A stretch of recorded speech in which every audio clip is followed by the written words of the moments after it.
much indeed, Richard. What a pleasure it is for me to be here with you this evening at this wonderful celebration. I loved watching the film that you saw a few moments ago.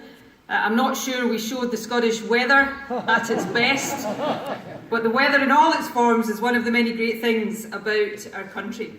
You know, for generations, for centuries indeed, people from Scotland have gone to other parts of our world to make a contribution. And for centuries, Scotland has welcomed people from all across the world to our country to make a contribution as well. And in an age where migration can too often be presented as a threat, let me say this to you sincerely and very loudly and clearly. You're the latest generation of people coming to our country to make your contribution. Your presence here in Scotland makes us stronger and better as a country, and we are delighted to have you here. You are very welcome in Scotland.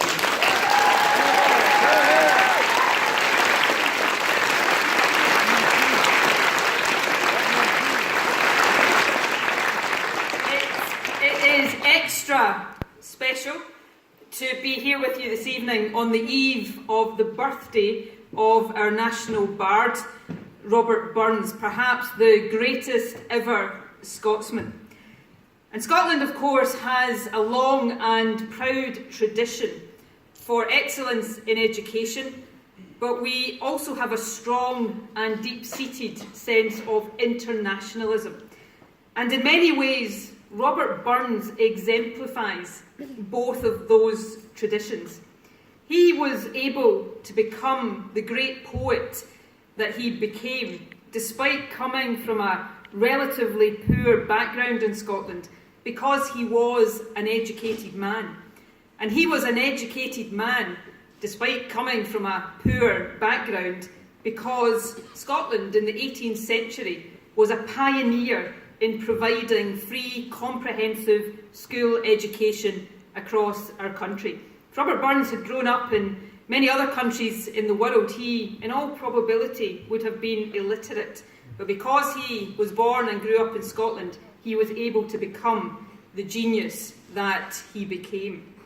But as well as being the great poet that he was, Robert Burns was also a passionate internationalist.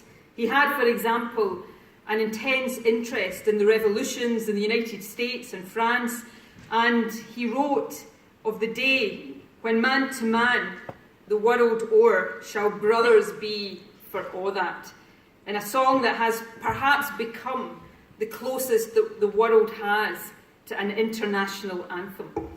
So I think it is highly appropriate, as well as being such a huge pleasure, to celebrate Robert Burns here tonight in the presence of students from right around our world.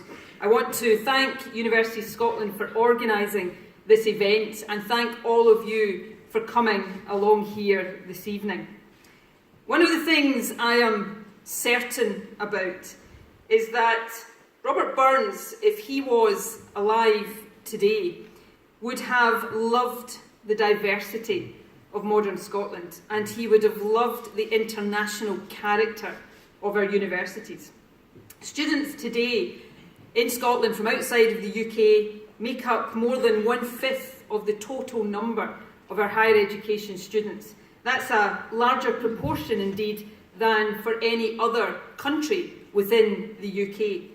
And if you think about it, that's a massive compliment to Scotland, because it demonstrates that you think our universities are world class. But your presence as international students is very welcome for another reason too. You're not simply here as a result of our universities being excellent. You're also one of the reasons why Scottish universities are excellent. Student satisfaction surveys tell us that people at our universities like living in a diverse, multinational environment. Students from Scotland benefit from working in international teams, and all of you bring a fresh perspective. You have a different academic background, different knowledge and different life experiences. So students from Scotland will learn from you, just as, hopefully, you will learn from your experiences here in Scotland. And watching the video, some of you have even learned some of the Scottish lingo and some of our famous words as well.